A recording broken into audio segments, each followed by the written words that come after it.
So I was visiting Van Underwood Chrysler Jeep Dodge Ram here in Whiteville, North Carolina, and I was just looking at their inventory and looking at the Durangos, the different Grand Cherokees, all 2019 models. And one of the things that sometimes I overlook, and that is the more basic model. So this is the Grand Cherokee 2019 Laredo E. So this isn't the super rock bottom, but it's down there, but it has a lot of features. So it's one of those popular vehicles. Van typically orders vehicles that most people want to buy. So this has the like alloy wheels. It has the power seats and different options that that everybody wants to have. So checking it out here. Let's look at the wheels first. So it has a 17-inch alloy wheel with a silver finish. Has Goodyear tires and a 245/70. So the disc brakes are solid in the back and ventilated in the front.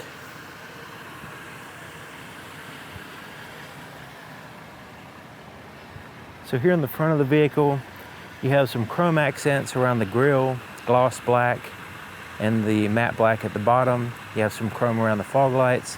Now the fog lights are on a projector, like a little focus beam there. Black bezels with a chrome outline. Headlights are in a projector too for your low beams, and then your high beams are in this reflector over here. Then you have the black bezels and a little bit of chrome on the outside, and standard turn signals here. All this is halogen powered bulbs.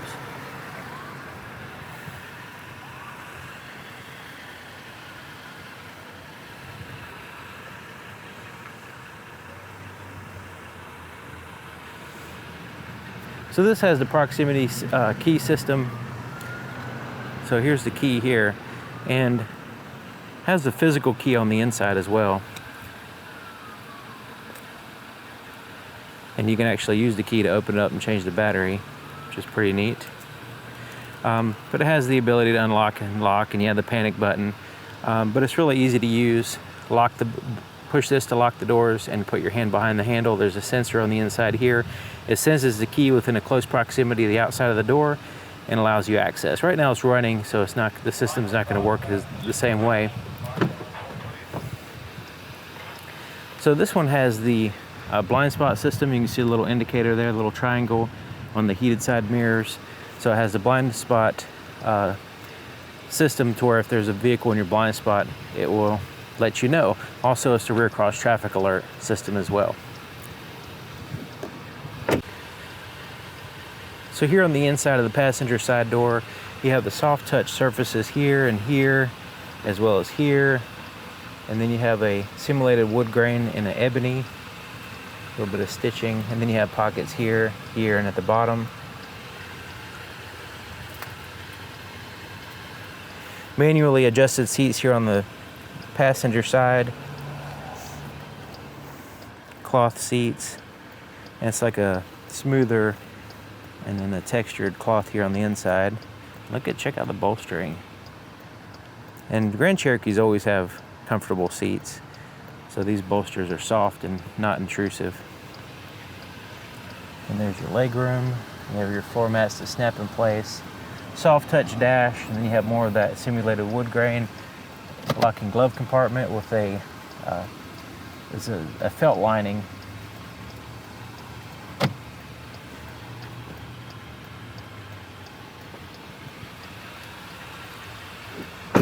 So it has a privacy glass here in the back. And you'll notice it has the pillars gloss black as well.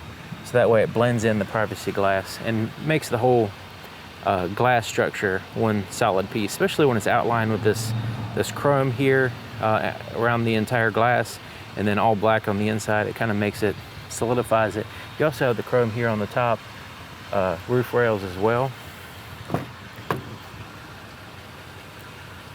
Okay, so the inside of the back door, soft touch, all in the same spots. A little bit smaller door, but you can see it has the pockets and everything. And then the back door, the back seat is basically a bench seat. It does have the armrests that fold down with the cup holders. the net pocket. The back of the front seat is a hard touch surfaces. Also, it has the bag holders here, but this is a durable material. So as you're putting stuff in here, usually back of seats are cloth, and eventually it might get a tear or something, but this one has that durable back. Climate control vents back here, and a slight hump there in the center portion, but not too bad. These seats fold down like so,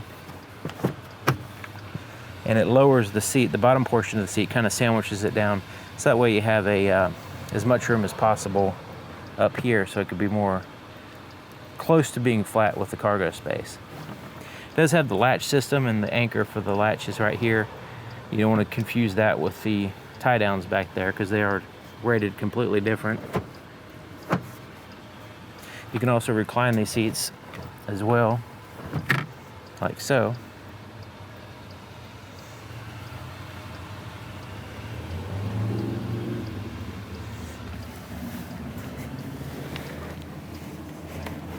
So even with the seat all the way back, since this is dished, I still have a good amount of leg room.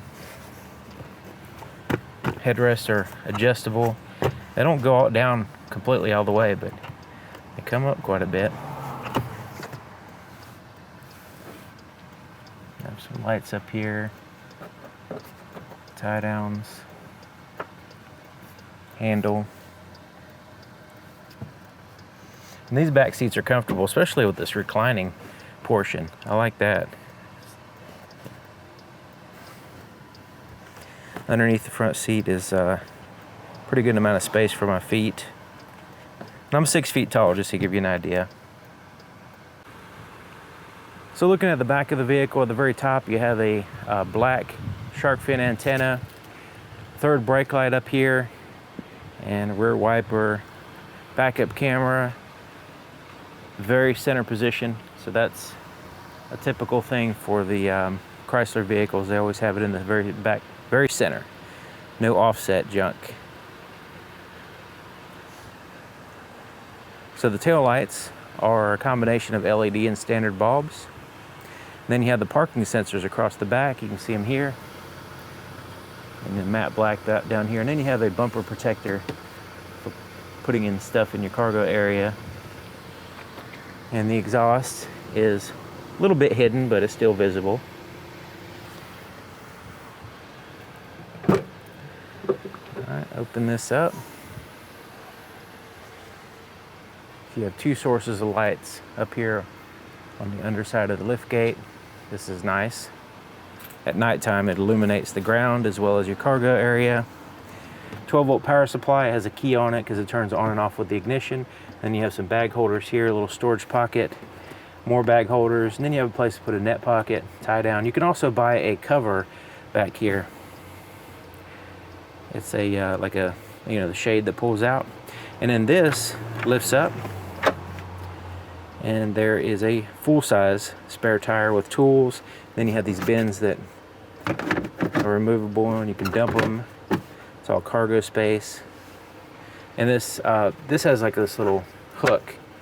It hooks up there, like so. So that way you can hold it up for you. Another thing about this cargo space that's different from a lot of vehicles is that when you close it, it snaps. So this is secure now. A lot of vehicles have a just a cover that can, you know, lift up or whatever. In the event of an accident, this secures everything under here. It's not going to be flying out like some vehicles. Now you can lower the seats. You can do them one at a time, like we saw before. There's one. So now I've added to the cargo space while still maintaining passenger space. So this is handy if you have a long box or whatever. You still have some people in the back seat or a car seat that you don't want to remove. You can fold down this seat or the other one or both to add to the cargo space whenever you need it. And also you can fold the seats down without moving the front seat forward. So that seat's all the way back and it still was able to lower, so that's handy. Sometimes you have to move the front seat forward, then you can lower the seat and all this crap. But this right here is convenient anyway. So as long as you have the key inside the vehicle, just put your foot on the brake, hold it, and push the start button here.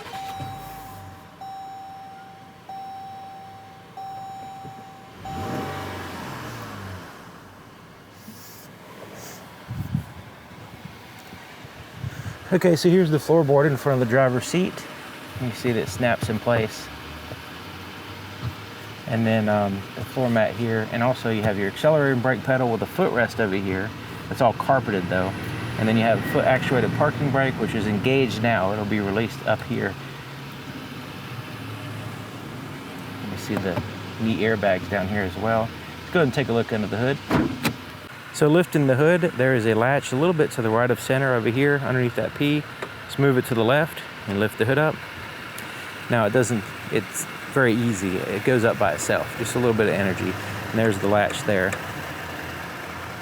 So the under portion of the hood, you see it's insulated.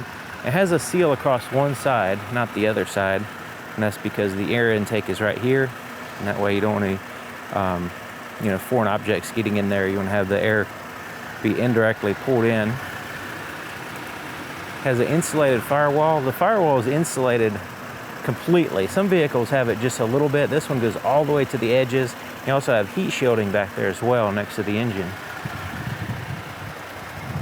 So the battery is located underneath the passenger seat. There's the plus, the positive terminal for that, because obviously it's not easy to get to. And then your cabin filter, you can actually see it in there a little bit. I don't know if you can see that.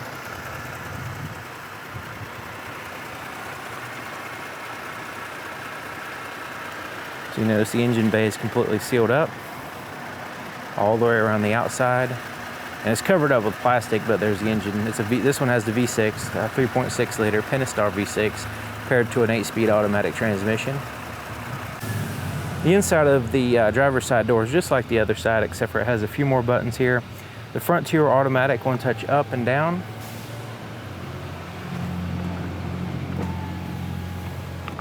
It also has a laminated, there's 2 panes of glass here with an acoustic material on the inside. And this gives you a stronger structure glass. It also attempts to basically keep the vibrations from sound from getting through the outside into the inside. But now this is a laminated glass similar to the windshield, so it's not easy to break. Okay, so breaking it to get out of the vehicle, okay, so an emergency is not going to be as easy as a standard pane of glass. Same thing with somebody breaking in your car. It's not going to be that easy. Okay, so your door locks, power windows, your side mirrors are adjusted here. You just pick a side, it'll illuminate, and then you adjust it with that little pad. Okay, so this one has the power seat with the 4-way lumbar adjustment for the driver, because it seems like the driver always has to one-up the passenger as far as features, the driver's seat. Okay, so right in here to the left of the steering column, you have your, we already saw your fuel door, now it's your headlights. So automatic, off, parking, and then on. And then pushing that is your fog lights. And then your dimmer switch for your interior gauges is here. And it has an ambidextrous lever here for your tilt and telescoping steering column. It's very center position, so you can reach it from either side or the center. Just push it down to release it, adjust it, push it up to secure it. Okay, so sitting on the inside, I'm gonna turn this fan down. Sitting on the inside, checking it out. Very comfortable seats, and there's lots of room. I had the seat all the way back and all the way down, and I'm 6 feet tall, and this would definitely be too far back for me to drive. But just to give you an idea of the potential legroom, it's really good. Okay, so it has a leather wrap steering wheel, a good thickness and soft to the touch, and it's equal. It has an equal thickness all the way around. Some vehicles have it thinner and thicker and all that stuff. So it has your volume for your radio here on the back. It has up and down, and then your for your volume, and then the center button cycles through your audio source. Now on the back of the steering wheel here is up and down for changing through your tracks or your radio station, and the center button is to cycle through your presets on your radio only. On the right side here is your cruise control. On the left side is your Bluetooth controls down here, so answer, hang up your calls, and then you have a very advanced voice recognition system. And then these buttons correspond with the screen between the gauges. We'll get to that in just a minute. So your turn signals here with your windshield wiper controls for your front and rear.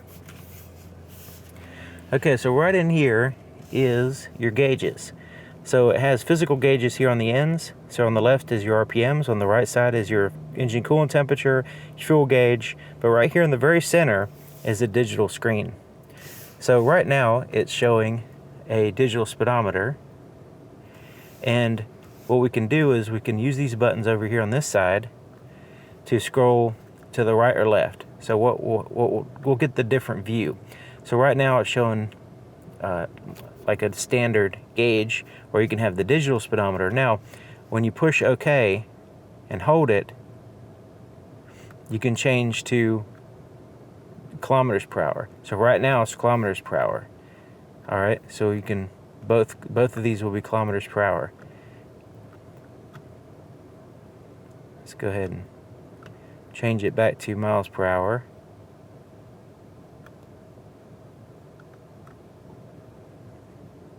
Okay, so now we scroll down and we get more information. So you see the information will show up here in the very center, since we have the standard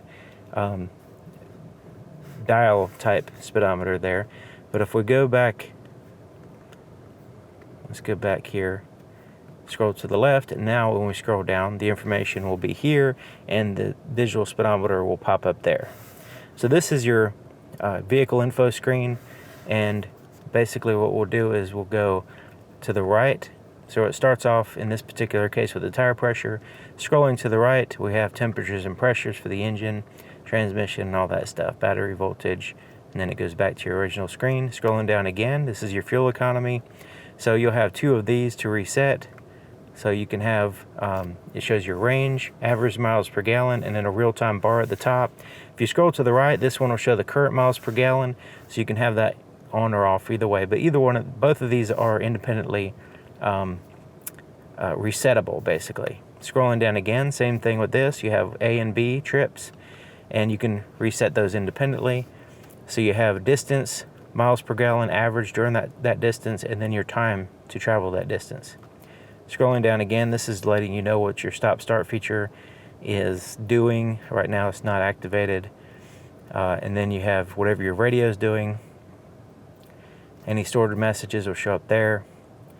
And then you can go into your screen setup, and you can change the information you see on these corners. So the top left, it has your digital compass. On the top right is your outside temperature. You can change this information. Go in here. So let's say upper left, let's say we want to change that. We'll change that to, let's see here, the time. So we'll just change it to time just to show. So now the little upper left portion there has the time instead of the digital compass, yeah. All right, so scrolling down again takes us back to the speedometer.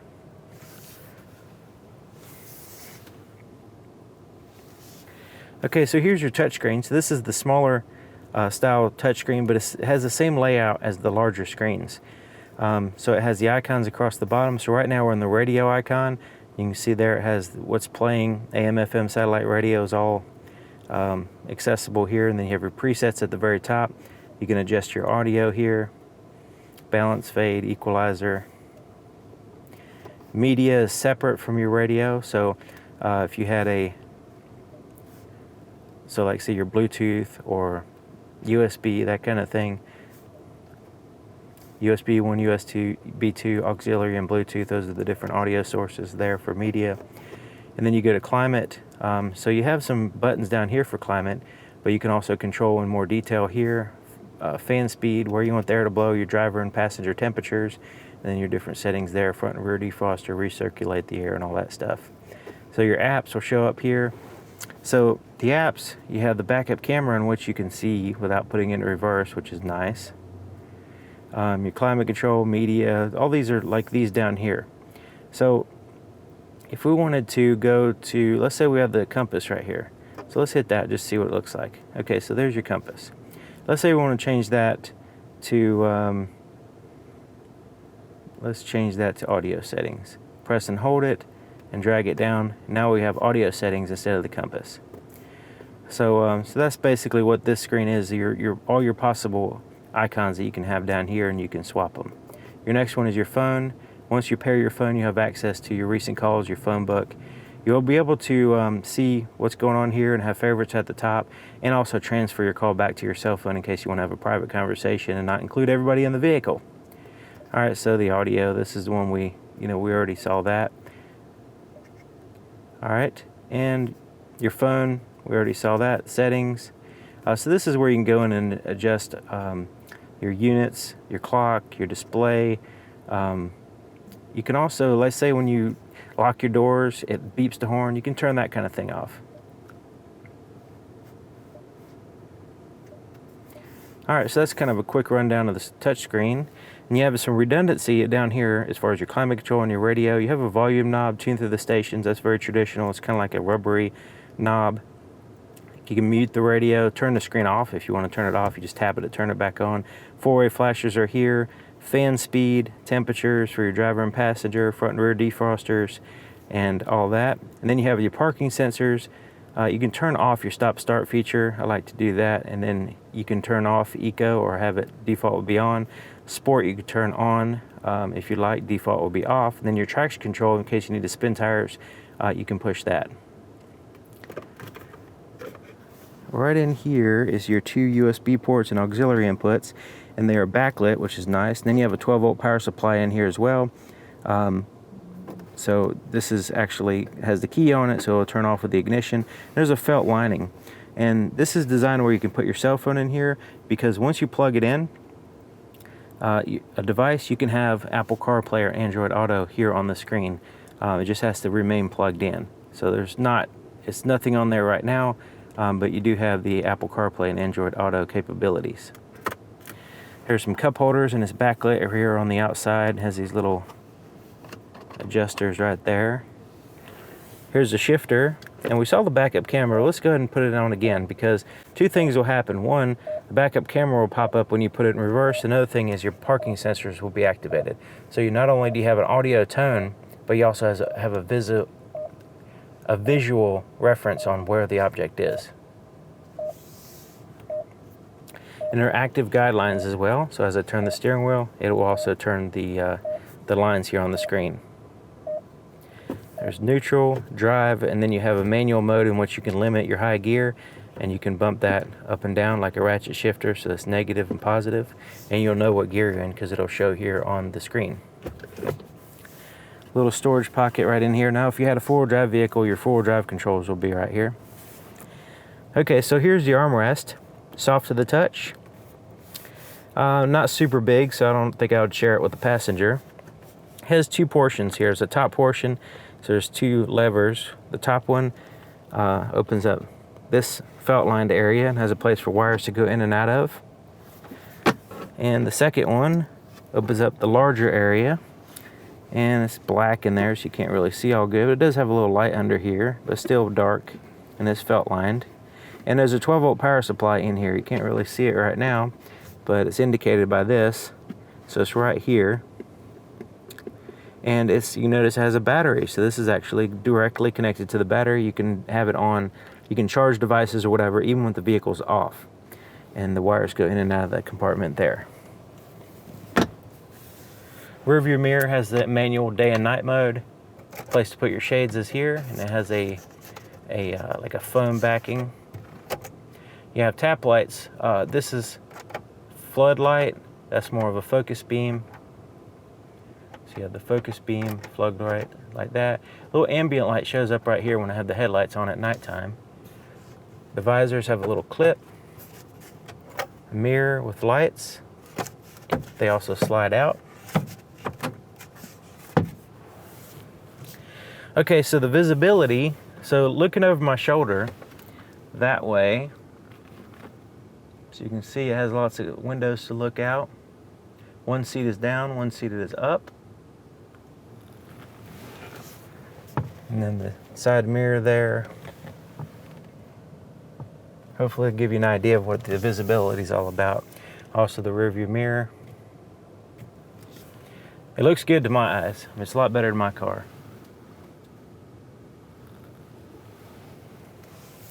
Okay, so last but not least, we can look at the window sticker, and you can use the pause button if you want to read it in detail. The way it's designed, the window stickers, is it has your basic information for your engine, your colors, that kind of stuff. At the very top, it's showing it what model it is. And then you have your standard equipment. And it continues on, interior features, exterior features, and then optional equipment will be here. And then under optional equipment, you'll have prices. And then you have a total price here. The dealership will be here. VIN number will be over here. And then this is your fuel economy information. Your safety ratings typically go over here, but they're not included right now in this particular one. I guess it's so new. And then you have where the vehicle is made and all that stuff. All right, so there you have it. Thank you for watching. Thank you to Van Underwood, Chrysler, Jeep, Dodge, Ram. And I'll see you guys next time.